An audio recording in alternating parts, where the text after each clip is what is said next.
Hello, everyone. Welcome to Back in the Late 1900s with Rich and Jay. My name's Rich, Rich Paiva. You can find me on X at FuzzDoomRip and all the socials at Rich.Paiva. And we have Jay Vittori, the drummer from Holy Roller, with us, and also an expert of 90s rock and roll and all things from what we would probably argue is the best decade of music. Jay, how are you? Yeah, I'm doing well. How you doing? I'm doing great. I'm very happy that we're doing this. We had a Yeah, kind of a starter episode, right, with our friend Scott from Clean and Sober Stoner. So we did that. We had such a great time, right? I went on for about an hour and a half. Yeah, it went forever, and we promise our first episode won't. Yeah, But what you're going to hear on this show is us talking about our favorite records of the '90s, and we'll start by hitting a bunch of the genres that we really enjoy. And when we were coming up with this first episode, I think we both share a love for the post-hardcore stuff that came out in the '90s, right? yep, absolutely. Yeah. So um, we'll cover all the good stuff like grunge and everything else that came out then, and we'll have some shows on that. But we want to start with post-hardcore, and I think there's a lot of different definitions of what post-hardcore is. To me, it's the hardcore kids deciding that they wanted to play their instruments a little bit more, get a little bit more in depth musically, put a little melody in their music, sometimes a lot, sometimes just a little bit, and really kind of take everything to another level outside of the few chords and playing fast. What would you add to that or Well, say? I'll say this. I went to Wikipedia just to see what they had for post-hardcore bands, and it's all the bands we like, right? But then there's all these other emo bands Yes, that I don't know if I consider post-hardcore. I consider them emo bands. yes. It's a very interesting dichotomy there because there are going to be bands that I'm going to mention that would probably be mentioned in the emo side of things. There are Yeah, bands that are going to be mentioned that I'll talk about that might still be considered hardcore. I too was doing a little research on just various places, and I pulled up on Apple Music the 90s post hardcore essentials playlist, and I just let it play. And I'm like, hmm. Some things I was like, yeah, I get it. Some things were obvious. And then other things were like, I'm not sure if Converge is post-hardcore and not just hardcore, for example. Eh, I'm not sure the early Cave-In records are considered post-hardcore, but maybe they are. I don't know.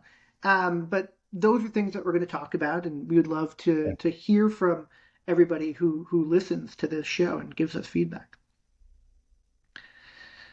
And don't forget to like and subscribe. Yeah, that I'm glad you said that because I hate saying I that know, I for know how much my you other hate it. show. Yeah, yeah. So yeah. So just in case you don't know, I'm part of the Rich and Turbo Heavy Half Hour, and we go with like and subscribe that where we talk about stoner and doom and all the music we like.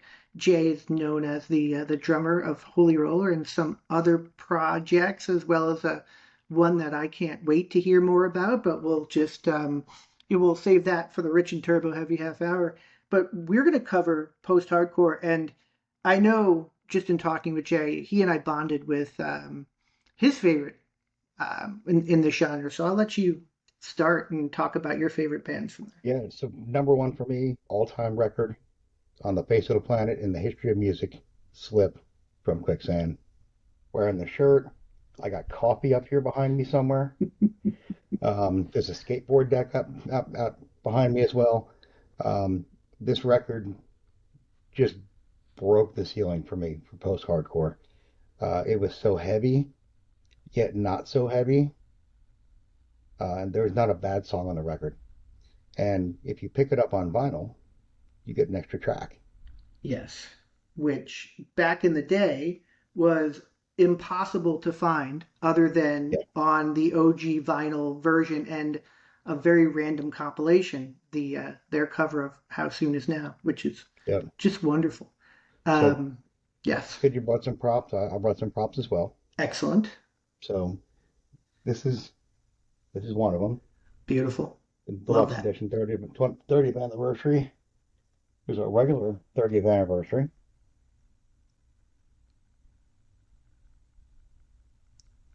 This is the super deluxe With the book, with the book. excellent. That was $150. And worth every penny. And then, ready for this one? This is the original pressing of Quicksand Slip. Is that sealed? It is sealed, Oh, wow. and it is a Damn. test pressing. Oh, There's a there is a punch up oh, the right little there. hole. Yeah, that's awesome. Little promo pressing. That cost me a pretty penny, and I don't know if I'll ever open it. Yeah, that's amazing. I don't think I've seen such an awesome slip collection. Um, I did a top 200 records of all time, and it was number three for me of all time. So Yeah, obviously, you know how I feel about it too. It's a perfect record. There's no doubt, and I would argue that Quicksand has a perfect discography.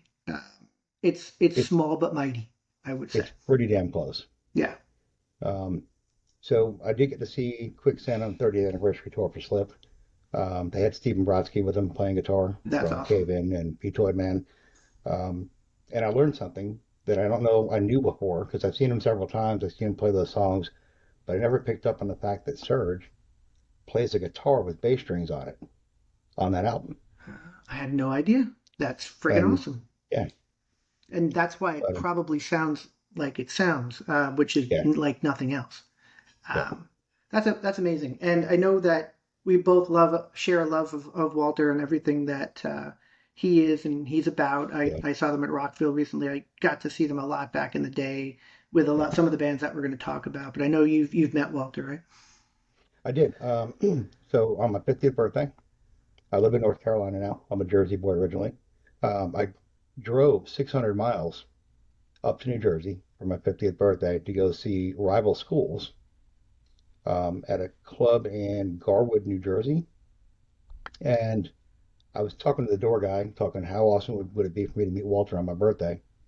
So he kind of let me know when Walter was going to come out the back door, and I snuck out real quick.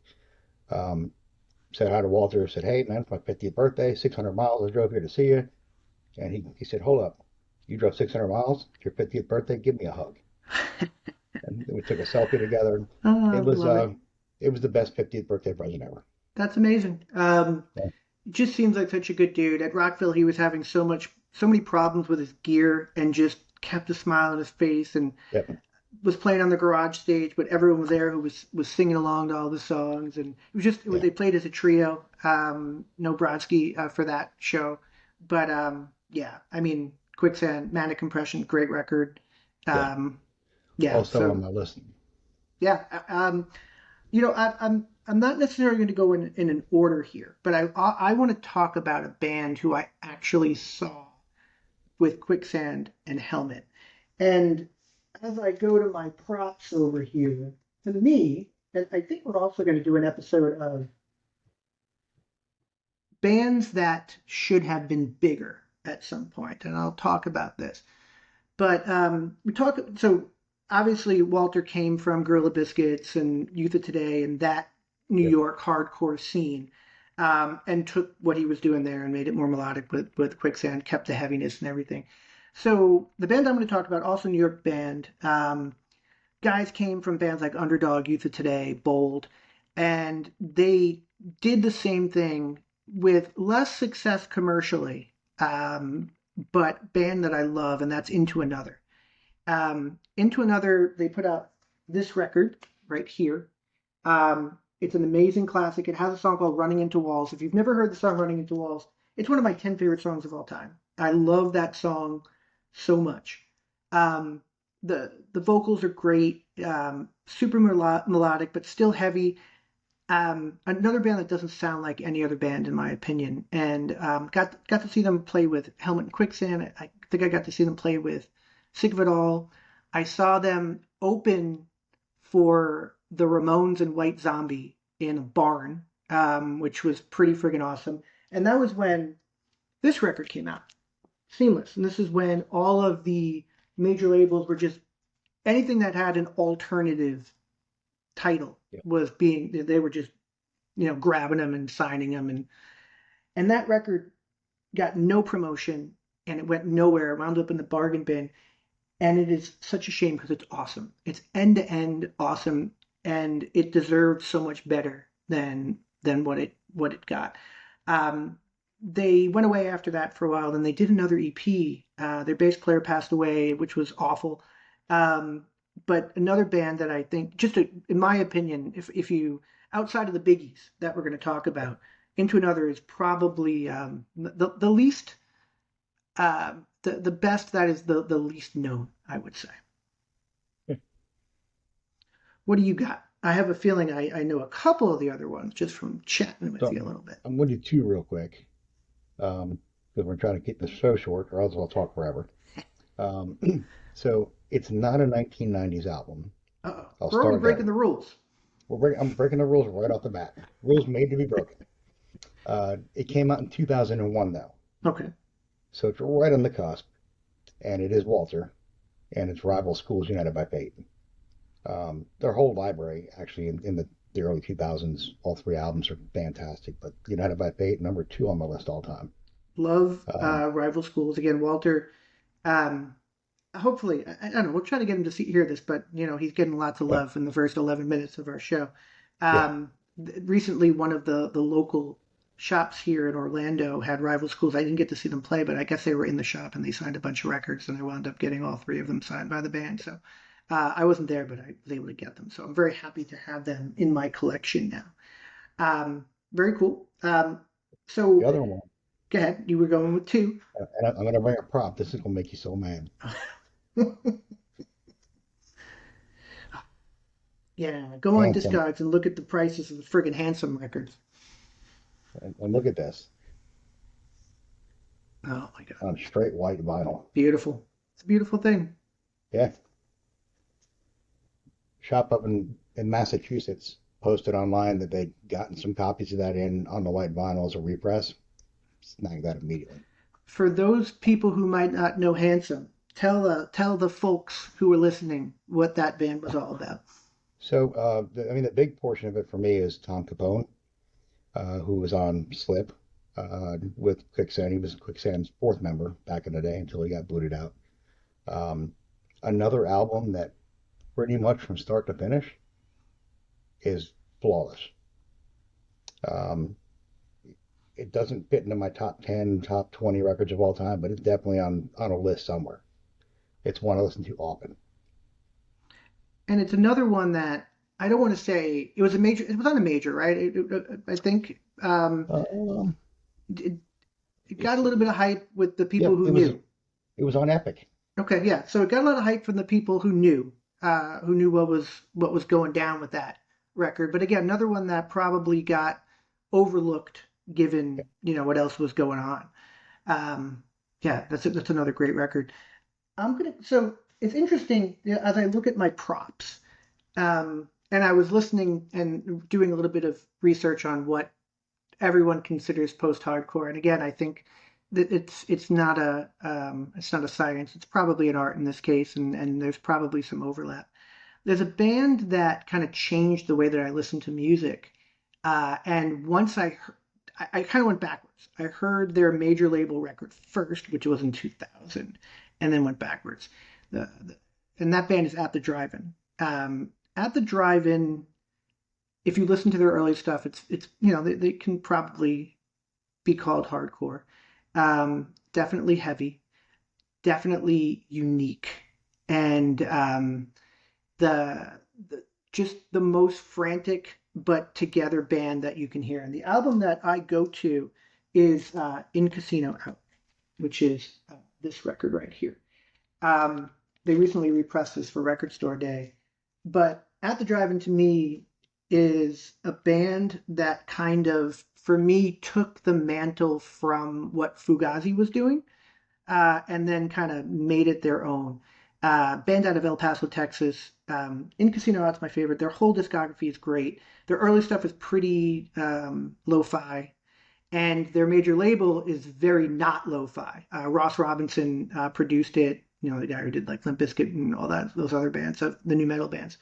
But it's just an amazing record. But again, it depends what your definition of post-hardcore is. Some people are going to see that and say, I'm not sure at the drive is post-hardcore, but it's not in the same like Quicksand, Helmet, Rival Schools, but it does go down that kind of path because it definitely has the melodic, but it has the kind of frantic, but the guitar work and the musicianship is also next level stuff.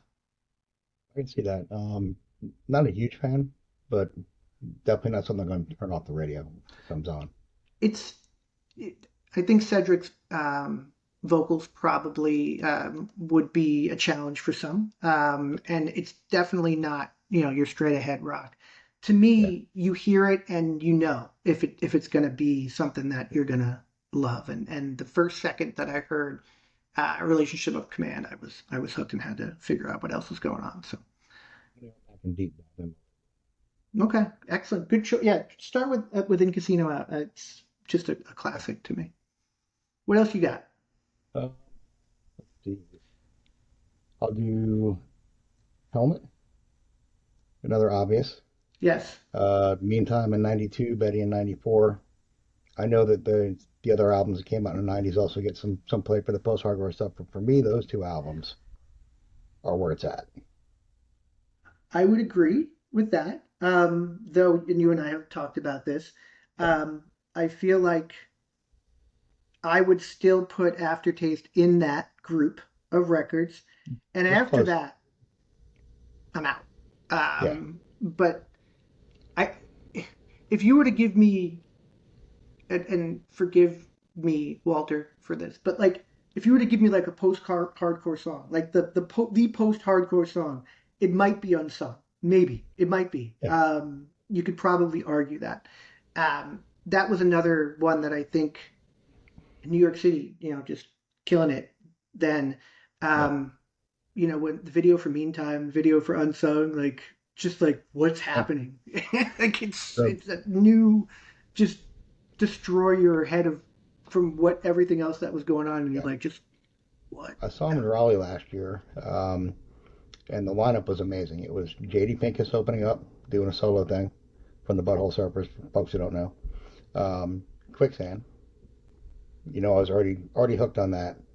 Um, Helmet, who was the loudest band I've ever seen live, like they just are, and then Clutch. Yeah, it's ridiculous. It's like three of my Stupid, I had to favorite go. bands of all time. Take my money.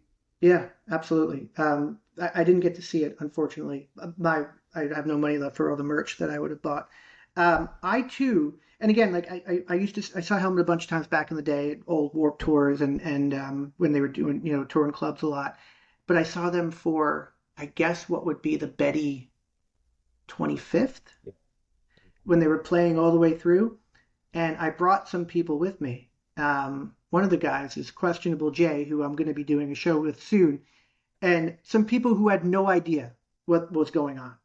Yeah. And about four songs in, it was just me left. It was the loud, and I've been to literally hundreds of shows.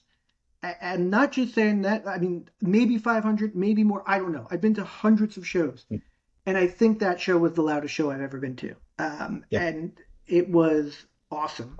Betty all the way through, a hit set. They played Nowhere Fast, which was off of Aftertaste, which I just friggin' love. Yeah. Yeah, Helmet, just a great band for Yeah. Yeah. then. Fantastic.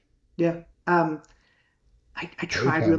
tried really hard with the new stuff. And lyrically, I'm like, oh, Paige, what's happening? Like, come on. It happens. You Yeah, can't be you can't be amazing forever. yeah, you cannot. It's very true. If you can get 2 to 3 albums that are amazing out of you, well, Yeah. there's not a lot you can much more fans can ask for. Um, Speaking of recent releases, so I'm going to go. I left you with what I thought that I left you to talk about the ones I know that we both love. Yeah. So I took some that maybe you wouldn't consider. So I'm wearing a shirt by a band called McCluskey right now. McCluskey is an English band who, in the '90s, put out 3 records that were just insane.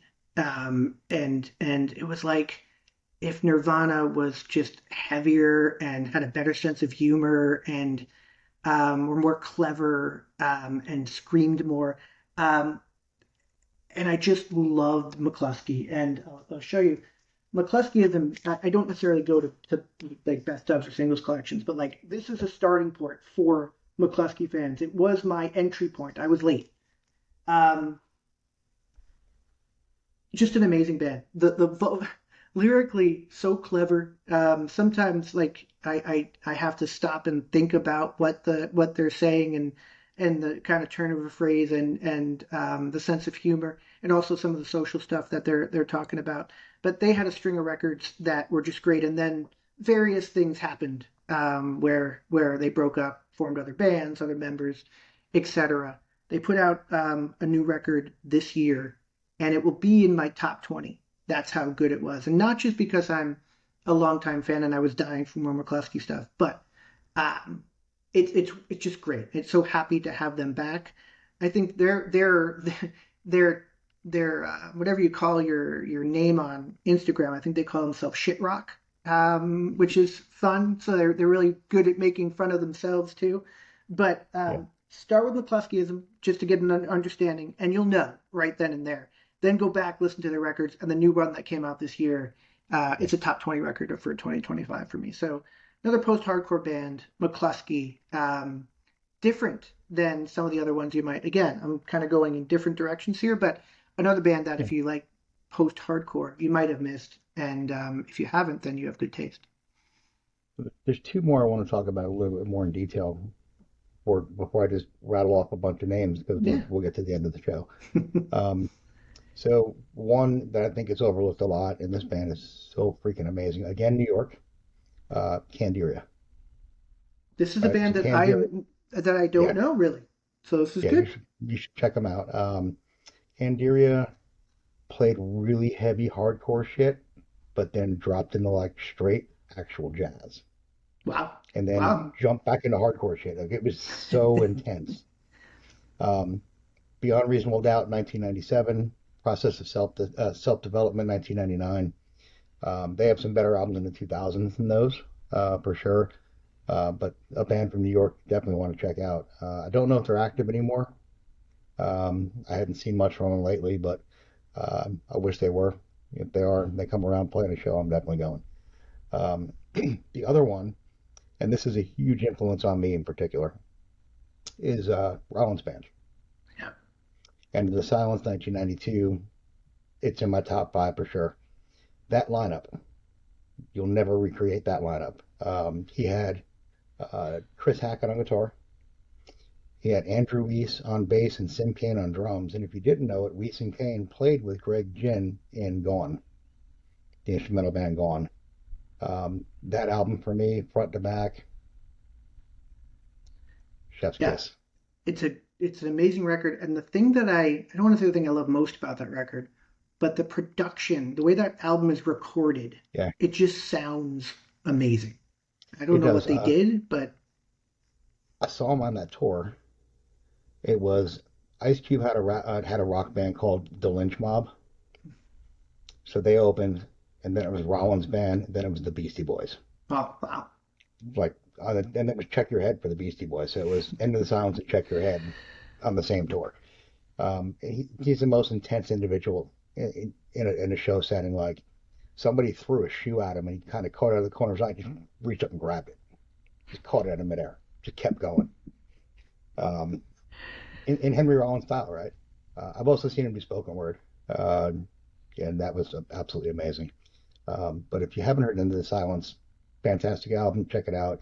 There's also, I know I don't want to promote Spotify or any of the streamers because they don't pay us musicians very well. But on Spotify, I found End of the Silence demo sessions. And the songs you'll hear on the actual album, some of these are played faster or slower on the demo sessions and sound completely different. Like, oh my God. So, brand new life for me. yeah. I will. We'll talk after, but I have a ton of like Rollins stuff digitally Yeah, that I can share with you, and I'm sure Hank will cool. be fine with it, Yeah, as I call him Hank. Um, I'm pretty sure he's not listening, but if he is, thanks for everything you've done, Mr. Rollins. yeah, Yeah, I love that record. I yeah, the next one was it was good, but End of Silence was impossible to yeah. to top And there. it was that lineup. It really was. Yeah, That those guys didn't come from the background that that album wound up being. right. So it was something that was out of everybody's wheelhouse, and it was creative juices flowing in the best way. Yeah, no, And then great just record. Hank being fucking angry over it. Yeah, I use a Henry Rollins GIF every the specific one from the Liar video that I use Yeah. to get my point across sometimes. Um, so let's go to DC, and I'll say again, band like Jawbox, who was Yep. sucked up by a major label and put out For Your Own Special Sweetheart. Amazing record. Didn't get, again, I think it did better than, like, for example, Into Another. But this record, I would consider a classic in the post-hardcore stuff. Was Right. on Discord. I think this might have actually been released on Discord and then re-released by the major. I think. If not, their Discord, yeah, Discord is still listed on here. Um, Anything Jawbox is amazing. Jay Robbins is still to this day like one of the producers to get. His solo stuff is great, and love For Your Own Special Sweetheart. And while I'm in DC, Think I know what's another coming. one of my all-time favorite records that I think I've mentioned before, Shudder to Think Pony Express record. Yeah. Um, this is my OG copy that I bought on Discogs and paid way too much for. And then like 2 years later, they put it up, they repressed it for Record Store Day, which I have over in my collection. Another major label record that they were just grabbing, anything alternative. And it's a weird record and Yeah. it's wonderful. Craig's vocals are what will either get you in or get you out of that record. Um, their writing is amazing. Their lyrics are just so crazy and out there. Um, Nathan's guitar playing is amazing. Their old stuff is really good, but it's much more like lo-fi DIY kind of stuff.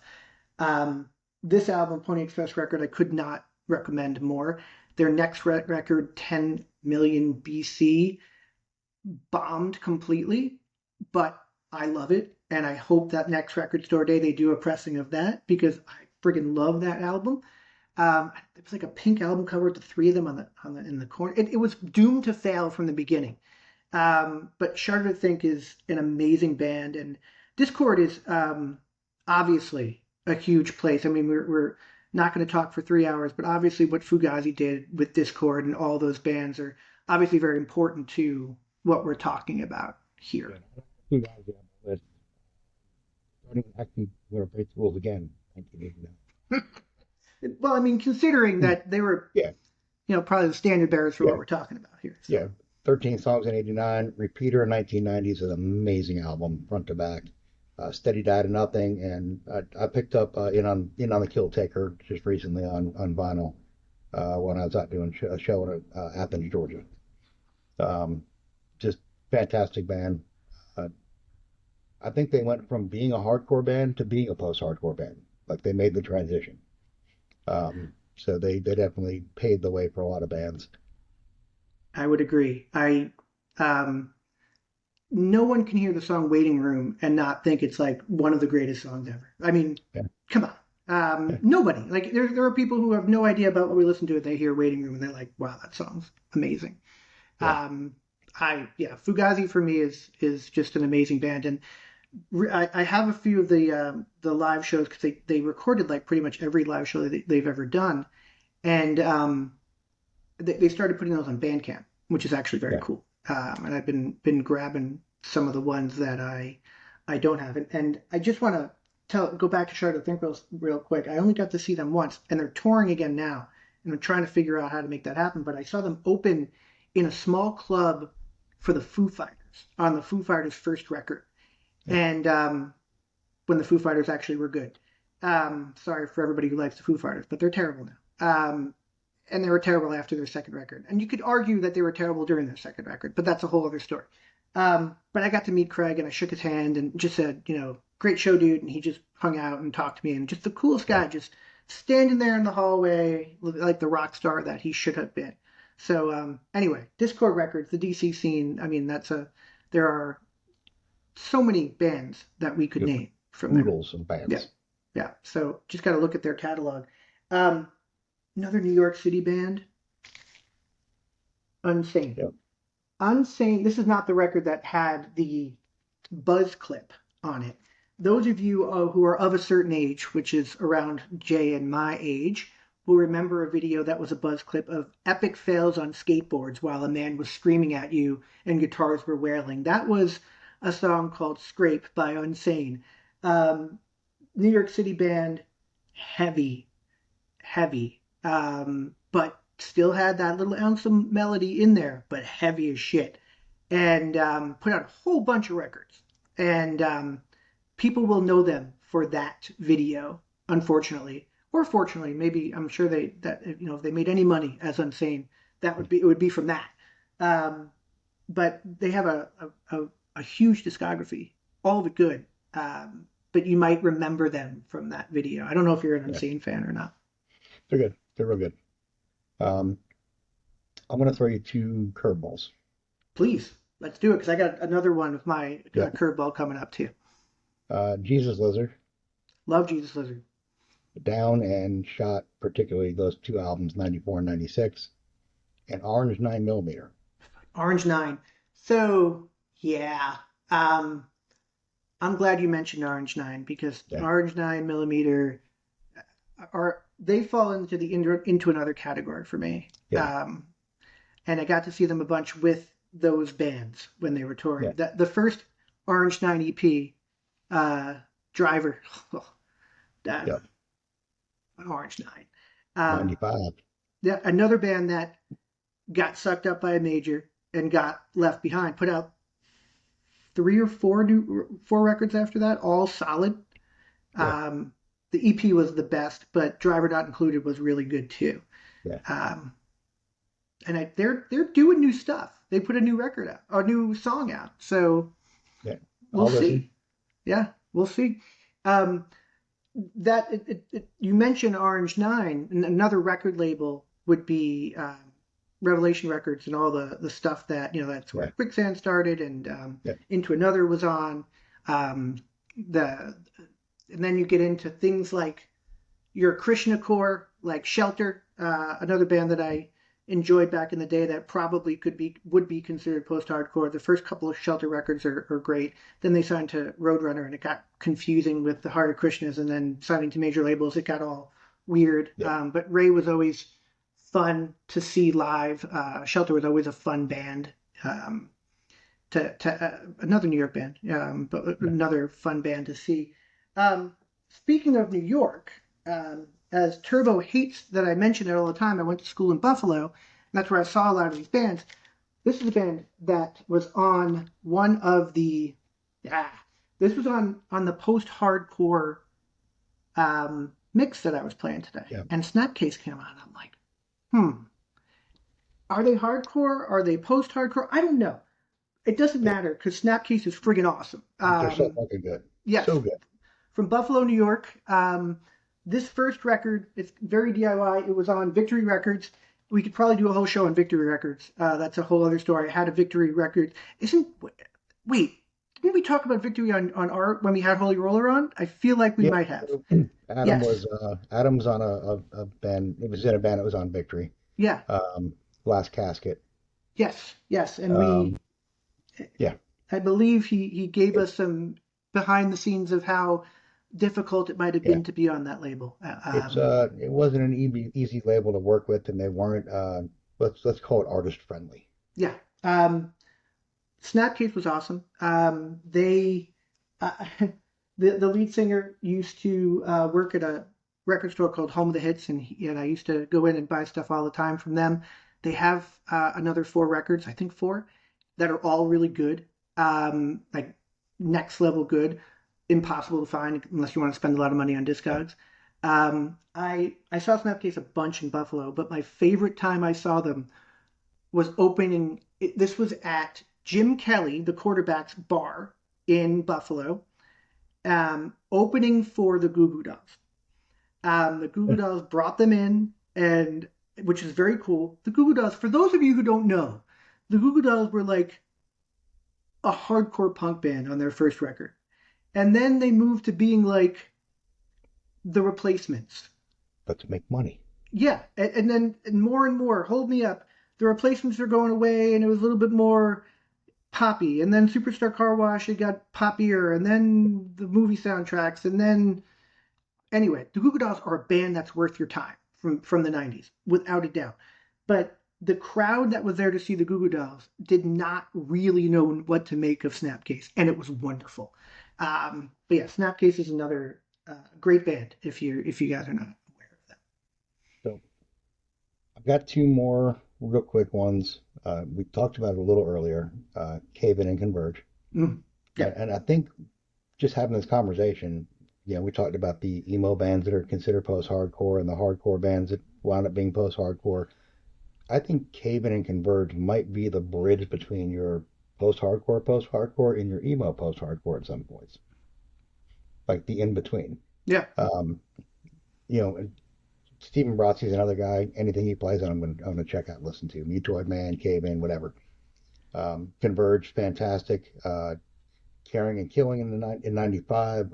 When Forever Comes Crashing in '98. Preacher Diaries in '99, and then arguably their best album was in 2001, Jane Doe. Jane Doe. Yeah, I would. I think you would probably get agreement that that Jane Doe is their best. Yeah. Great band. Um, Jupiter. So I just remember I had the No Idea Records catalog, and this is where. So this is a good transition. Band Hot Water Music from Gainesville. Yeah. Another band that I think bridges like hardcore and emo and stuff. The first three or four Hot Water records are amazing, and they were at the time my favorite band. They were on No Idea Records out of Gainesville, Florida. Great band. Dual vocalist. Again, another band that the vocals are will you'll get it or you won't. Yeah. Just an amazing live band. One of the most underrated rhythm sections that I've ever heard. If you don't know, and Jay, I think as a drummer, if you don't know hot water music, you would love what Yeah. George does. They toured Um, with Quicksand this past year quite incessantly, over in Europe and the UK especially, but I think they did some shows in the States as well on the West Coast. yeah, they're And then they put out an EP together. yes, yes, they did. They did each other's songs. It was wonderful. Yeah, Yes. yeah, fantastic. um, George and Jason, the rhythm section, just amazing stuff. But the story there, and it was good that I had Hot Water Music. I was looking through the No Idea Records catalog because I was buying everything on No Idea, and it wasn't on No Idea, but they had some distro, and they had all of the Cave-In records. Then they had Jupiter, and the description of Jupiter said sounds like Rush and Pink Floyd, really, and that was it. Like that's all they said because everyone just got completely freaked out when Jupiter came out, who knew what Cave-In was all about. And again, it's a 2000 record, but um, I think you listen to Jupiter, and to me, it blows me away. I mean that album is it's really So untouchable. they're on my short list of others to mention, so then I can take them off my list. Um, and 'cause we're running long on It's time, okay. I'm I'm enjoying gonna. this. I don't care. Oh yeah, absolutely. Let's do it. People will watch. Stay Yeah, and they'll watch. watch. Well, you watch. Keep watching, people. So I'm just going to go through band names real quick. I'm not going to Yeah. go through albums. Other ones I wanted to mention: Fiddlehead, who is out on tour with Rival Schools right now on the West Coast. You mentioned Hot Water Music, Glassjaw. Glassjaw, Jersey. They're from no Yeah, Long Island. What am I talking about? They're a yeah, Long Island yeah, band. yeah, They really good, really good band. I yeah, dig them, and the Long Island hardcore scene. I had a little bit of a hand. I knew a lot about it from where I grew up, but I went to high school with the guys or a couple guys from Vision of Disorder. Mind Over Matter was another band who put out a couple singles that were just killer. yeah. That I think led to some of the post-hardcore stuff. So yeah, Glassjaw's excellent band. He was too. I got to see Open for Faith No More. Oh wow, yeah. Um, so, and then I want to talk about two North Carolina stud bands. He is Legend from Wilmington. If you haven't heard them, check them out. And hometown favorites, Code 7. Code Seven. Oh, Yeah. Code Seven. Yes. Now I'm So, gonna have to go look at which Code Seven album that I love. So I actually I was talking to Eric Wire this week about trying to come on this show for this episode, but he had a bunch of stuff on short notice. He couldn't do it. But I did tell him I'd like to have him come on the show later I would love um, that. and talk about Code 7 and the scene. He played all the bands we're talking about, they played with. They toured with, played with, they were huge. I I had a friend who he did some work for Victory and introduced me to a lot of stuff. And Code 7 was one of the bands that he introduced me to. And I think it was um, a division of, no, it was a sense of collation, I think. One of those two were the ones that really got me into that band. So that's very cool. I Yeah, am very happy that you mentioned Code 7 because I think yeah, that's a bit that they like, not a lot of people know Code yeah. 7 They should at definitely all. check him out. Eric and his brother have been running a place called Hoots here in Winston. It was a like a just a bar with a bunch of vats for making their own beer, but they cleared the vats out, made it a venue. We played there a couple of times. It's Holy Roller. That's awesome. And but sad news this past week, their landlord does not want to re-up their lease after 12 years Oh, that sucks. because of the music. Oh, So they're that's going a to find a new bummer. venue. Um, so if anybody knows any good venues in the Winston-Salem area that need a club in them, a space that needs a club, let us know. No, that sucks. I love that you mentioned Code 7. I have a couple more that I want to mention, but I think there'll be time for us to talk about bands like Hum and Failure Yeah, and where they fall into all of this. I think you could probably consider both of them, but I think they'll also be featured on some other episodes yeah. that we have because I think we need to dive a little bit deeper into them. One other band that I have here is a band called Chavez. Chavez was on Matador, and Matador was definitely more known for your indie rock. Me, you can see behind me my Guided by Voices poster, and I'll force Jay into an indie rock, '90s indie rock episode at some point. We'll do it. And yeah, that people who know me for like the stoner doom stuff will be blown away by like what the hell because I definitely was an indie rocker at one point in my life and my love of a lot of that stuff will come out in But depth. you can uh, love more than one style of music. Absolutely, I just think people might be surprised at how much I like it. But Yeah, Chavez was on Matador, and I don't think they belonged on Matador. But if you like your hums and your failures and whatnot, Chavez was one of the best bands doing it. They opened for the Smashing Pumpkins at one point. I think they have a video for one of their songs. It might be the Top Pocket Man video where I think some of the footage is them playing opening some of the Pumpkin shows. yeah. A band that just didn't get their due. I saw them play. They got back together at the Matador 21 in Vegas. This is now a while ago. Like I think Matador might be 41 at this point. Yeah. But they played there as kind of a reunion, and it was just amazing. A band that people should go back and check out. Just really, really great stuff. And if you like '90s, like just straight ahead rock and like the vibe, Chavez is a band that you would definitely enjoy as well. Shit, we talked about a lot of stuff, a lot of We bands. always do. We Yeah, always do. and we could keep going and keep going. If there's stuff that you want us to talk about, you want to come on and talk about it, we'll have anybody come talk about '90s stuff with us because it's the stuff that we love and we're most passionate about, I would say, outside of Jay's projects that he's actually involved in as a musician, and me, Yeah. I just listen to a lot of shit and buy a lot of shit. So, um, and by the way, if you guys have not heard Holy Roller, you need to change that immediately. One of my favorite bands, not just because I have Jay on the show, but because their new record is amazing. And if you love the stuff that we're talking about, there's no reason why you're not going to love Holy Roller. Would you agree with that statement? So you can definitely tell there's an influence from several of us into the post-hardcore and punk scene. Um, it's different than post-hardcore and punk, obviously. It kind of breaks across a bunch of different genres on the record. Um, but yeah, I mean, it's hard to. I listen to Quicksand every year on my year-end Spotify list. My number one band's always Quicksand. It's just what it is. I'll spend hundreds of hours listening to Quicksand every year. So inevitably, it's going to rub off, right?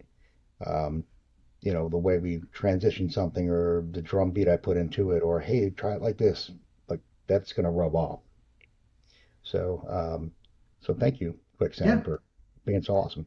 yeah, and thank you Um, for Holy Roller because we love the record and people should go listen to it. And Appreciate that. we're going to do all sorts of fun stuff on this. We're going to Yeah. talk about New York, New Jersey scene, right? We're going to talk Yep. about So do indie you want to rock. repeat that real quick? Yeah, let's do it. So we're gonna have our first guest. Yes, Um, Old buddy of mine I've known for probably 35, close to 40 years. Um, Alan Tecchio will be coming on the show for episode 2. Alan, if you don't know him, sang for Hades back in the 80s, sang for Nonfiction in the 90s, also sang for Watchtower when he moved to Texas for a bit. Fantastic guy. Also wrote the Jersey Metal book that just came out a couple years ago. Um, I mean, there's so much. I can't wait to talk to him and, have him just talk about the New York scene and what it was like playing in that scene as a big band. it's awesome. I can't wait. And Jay and I are both Northeast guys. I've been in Florida for longer than I lived it there, but I grew up on Long Island, and Jay obviously is a Northeast guy himself, and we'll talk about that a lot too. But I'm super pumped to talk about New Jersey, New Yeah. York, New Jersey scene up during that time, and Yeah. all the He'll cool have a bands that were there. ton to offer about bands I know we love. Awesome. Um, and I'm not just going to bring records as props. I'm looking for other things I have in my house somewhere. I know I have little trinkets and things that will blow people. They're like, what the fuck is that? Love it. I can't Yeah. wait.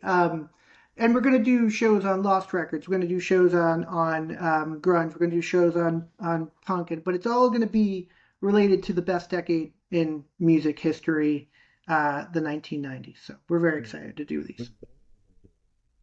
A show on our favorite year. Yes, yes, and Because for we love each other, right? But when it comes to sports, fisticuffs. but we can agree as we Yeah, record this on the first night of the new NFL season yeah, that neither of us give a shit about the Cowboys and the Eagles game that's on. We yeah, will watch absolutely. it because it's football and we will hope that they beat the shit out of each other, but ultimately, what? Why are you giving us this? Yeah. I mean, if I get to see the Cowboys lose, I'll be happy. Yeah, agree, agree. If I get to see the Eagles lose, I'll be happy too. So it's a win-win and a lose-lose Yeah, for us. But anyway, guys, thank you for yeah, listening. yeah. Thank you. As Jay said, like and subscribe and all that happy horse shit because we don't do this, but for everybody, we don't do this for money or we don't do this for anything except the fact that we love this shit. We love talking about it. We love hanging out and being able to do this. And just come listen and send us your feedback. Send us what you want us to talk about. And have a great night, everybody. Thank you.